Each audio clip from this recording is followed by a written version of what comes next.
So hello and welcome to Earthix Software Solution. We are India's most trusted and leading ERP software. So हम previous video में हमने ये सीखा कि हम कैसे अपने स्कूल का डेटा अर्थिक्स पे इंपोर्ट कर सकते हैं और एट द सेम टाइम हमने सेकेंड वीडियो में ये सीखा कि हम कैसे फीस स्ट्रक्चर क्रिएट कर सकते हैं स्टूडेंट को, सिंगल स्टूडेंट को या फिर बल्क में स्टूडेंट को सेक्शन वाइज हम कैसे फीस असाइन कर सकते हैं, फिर फीस हम कैसे कलेक्ट कर सकते हैं, हमने ये सीखा। अब इस वीडियो में हम ये सीखने जा रहे हैं कि हम कैसे नया स्टाफ को इस पे इंपोर्ट करेंगे, स्टाफ के डेटा को इंपोर्ट करेंगे, क्लास कैसे क्रिएट करेंगे, कैसे टाइम टेबल बनाएंगे, हम इस वीडियो में ये सीखने जा रहे हैं। तो सबसे पहले आपको क्या करना है, आपको अपना कर्सर लेफ्ट साइड लाना है और जैसे ही आप अपना कर्सर लेफ्ट साइड लाएंगे तो आपको यहाँ पे दिखेगा ऑपरेशन सेक्शन में स्टाफ आइकन, आप उस पर क्लिक करेंगे और जैसे ही आप उस पर क्लिक करते हैं तो आपको यहाँ पे बहुत सारा इंसाइट्स दिख रहा होगा। करंटली टोटल स्टाफ हमारे पास 6 है, टीचिंग स्टाफ 6 है। तो जैसे ही हम नया स्टाफ ऐड करेंगे तो ये इंक्रीज कर जाएगा और नया स्टाफ का डेटा नीचे आ जाएगा हमारे टीचर्स के साथ, जो ऑलरेडी टीचर्स हमारे अर्थिक्स पे एग्जिस्ट करें उसके साथ बाकी जो टीचर्स हम ऐड करेंगे उनका भी डेटा यहाँ पे आ जाएगा। तो हम सबसे पहले क्या करेंगे, ऐड स्टाफ पे जाएंगे जो कि राइट साइड में है, टॉप राइट में है, उस पर क्लिक करेंगे और क्लिक करते ही यहाँ पे टीचर का नाम पूछ रहा है तो टीचर का नाम हम कहते हैं कि रानी मैम। टीचर का नेम रानी है और उसके बाद हम उसका डिजिग्नेशन प्राइमरी टीचर रखते हैं एज अ प्राइमरी टीचर। फिर उसके बाद डिपार्टमेंट क्या है, तो इनका डिपार्टमेंट है फिर से आर्ट्स या फिर लाइब्रेरी। चलिए ये लाइब्रेरी के लिए मैम। उसके बाद हम इनका जॉइनिंग डेट जो भी है आपके स्कूल के अकॉर्डिंग आप उनका जॉइनिंग डेट वो सेट कर सकते हैं। और फिर हम आएंगे एम्प्लॉयमेंट डिटेल्स में और यहाँ पे हम उनका क्वालिफिकेशन, चलो उनका क्वालिफिकेशन बीए है और बीए इन हिस्ट्री हम यहाँ पे रखते हैं। ओके, तो जो भी उनका डेटा है आप यहाँ पे फिल कर सकते हैं। सैलरी आप असाइन कर सकते हैं यहाँ पे 25,000 और फिर यहाँ पे आप उसका जेंडर सेलेक्ट कर सकते हैं। डेट ऑफ बर्थ जो है उनका आप वो असाइन कर सकते हैं यहाँ पे। तो हमने डेट ऑफ बर्थ असाइन कर दिया और फिर कॉन्टैक्ट में आएंगे, जो उनका कॉन्टैक्ट डिटेल्स हैं वो यहाँ पे दे देंगे और उसके बाद उनका हम ईमेल दे देंगे। ये सब कंपलसरी चीज़ है, जिस चीज़ में स्टार लगा हुआ है वो कंपलसरी है। आपको यहाँ पर रेड स्टार दिख रहा होगा तो ये कंपलसरी है, ये आपको एनी हाउ फिल करने ही होंगे, तभी टीचर का डेटा यहाँ पे क्रिएट होगा। @gmail.com। सो अब बाकी सब नॉन कंपलसरी है, तो अगर आप चाहे तो इसे ऐड करें, अगर नहीं चाहे तो ऐड नहीं कर सकते, इससे कोई इशू नहीं होगा। हम ऐड स्टाफ पे क्लिक करेंगे। सो फाइनली रानी मैम का डेटा यहाँ पे क्रिएट हो चुका है और आप जैसे यहाँ आएंगे तो आपको उनका डेटा यहाँ पे मिल जाएगा। रानी मैम प्राइमरी टीचर, उनका सैलरी 25,000 है। तो हमने ये सीख लिया कि हम कैसे अपने स्टाफ, अपने टीचर का डेटा इस पे इंपोर्ट कर सकते हैं। Basically one by one using add staff icon हम कर सकते हैं। अब हम सीखेंगे कि हम कैसे टाइम टेबल क्रिएट कर सकते हैं। तो उसके लिए फिर से आपको अपने कर्सर को लेफ्ट साइड ले जाना है और जैसे आप लेफ्ट साइड लाएंगे तो आपको यहाँ पे दिखाई दे रहा होगा क्रिएट टाइम टेबल करके एक ऑप्शन। टाइम टेबल यहाँ पे एकेडमिक सेक्शन में टाइम टेबल नाम का एक आइकन है, हम उस पर क्लिक करेंगे और जैसे हम उस पर क्लिक करते हैं तो अभी हमारे पास जो टोटल टाइम टेबल 5 है, जिसमें से हमने 2 पब्लिश कर रखे हैं, बाकी ड्राफ्ट है हमने उसे पब्लिश नहीं किया। देख सकते हैं यहाँ पे टोटल 5 है। हमने 1B के लिए बना रखा है, 1A के लिए बना रखा है और 10th के लिए भी बना रखा है, बट हमने इसे पब्लिश नहीं किया है। बट हम यहाँ पे क्लास 10th A के लिए हमने पब्लिश कर रखा है। सो आप यहाँ पे देख सकते हैं। अब हम क्या करते हैं, हम सबसे पहले जो है टाइम स्लॉट सबसे पहले बनाते हैं।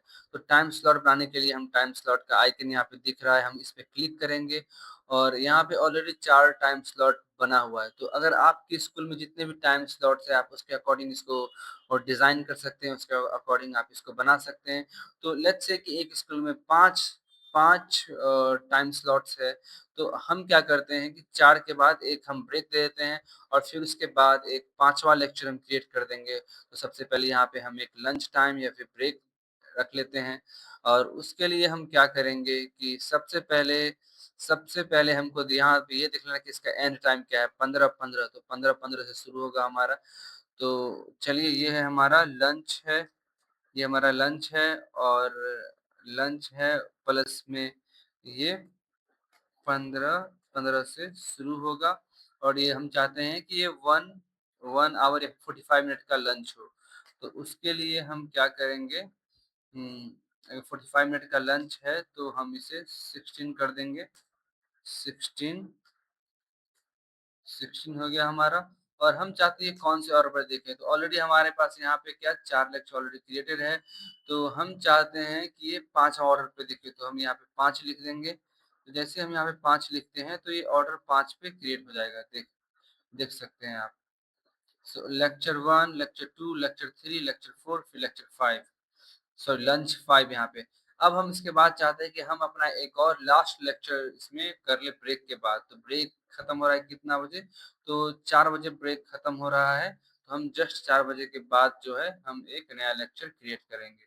तो लेक्चर 5 हमने क्रिएट कर लिया और इसका स्टार्टिंग टाइम होगा 45 मिनट का लेक्चर रहेगा हमारा। 45 और डिस्प्ले ऑर्डर हम चाहते हैं ये पीरियड है हमारा एक, और डिस्प्ले ऑर्डर 6 रहेगा। फिर हम सेव करते हैं तो देखिए अभी 6 नंबर पे आ जाएगा। 1 2 3 4 ये 5 नंबर पे है और ये ऑर्डर 6 है, हमने इसका रखा इसके लिए 6 नंबर पे आ गया। तो हमने बेसिकली यहाँ पे टाइम स्लॉट क्रिएट कर लिया। अब टाइम स्लॉट क्रिएट करने के बाद हम अब जाएंगे टाइम टेबल क्रिएट करने के लिए। तो उसके लिए हम यहाँ पे एक आइकन दिख रहा होगा लेफ्ट साइड में, इससे हम बैक वापस चले जाएंगे उसी इंटरफेस पे। तो इस पे क्लिक करते ही देखिए हम फिर से यहाँ पे आ गए उसी इंटरफेस पे। अब हम क्या करेंगे, ये करने के बाद हम जाएँगे क्रिएट टाइम टेबल पे और इस पे क्लिक करेंगे और क्रिएट टाइम टेबल पर करने के बाद हम यहाँ पे क्लास सेलेक्ट करेंगे। चलिए क्लास 1 का सेलेक्ट करते हैं और क्योंकि हमने ऑलरेडी टाइम टेबल बना रखा था 1A 1B के लिए, तो चलिए हम उसके लिए दोबारा बना कर देखते हैं कि हम दोबारा बना सकते हैं या नहीं बना सकते हैं। तो चलिए 1A पे मैंने क्लिक किया और 1A पे क्लिक करने के बाद मैंने इसमें कोई टीचर ऐड कर लिया अपने मन से रैंडमली। ओके, अलग सर सेव कर दिया मैंने। तो देखिए क्या कह रहा है यहाँ पे, और टाइम टेबल फॉर क्लास 1 है ऑलरेडी एग्जिस्ट। तो उसके लिए टाइम टेबल ऑलरेडी एग्जिस्ट कर रहा है, हम दोबारा नहीं बना सकते, बट हाँ हम इसे एडिट कर सकते हैं। हम जाएंगे वहाँ पे ड्राफ्ट वाले सेक्शन में और ड्राफ्ट में जाकर के हम इसे एडिट कर सकते हैं, वो हम सीखेंगे बाद में।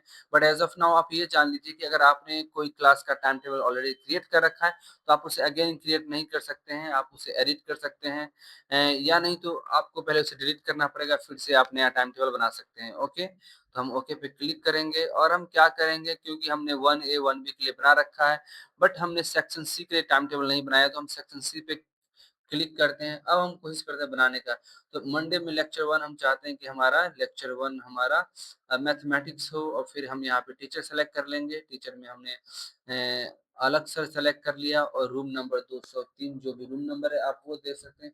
अगर लेट्स से कि रूम नंबर नहीं है, आपके पास उसका डेटा अवेलेबल नहीं है, तो आप यहाँ पे नहीं डालेंगे क्योंकि ये ऑप्शनल है।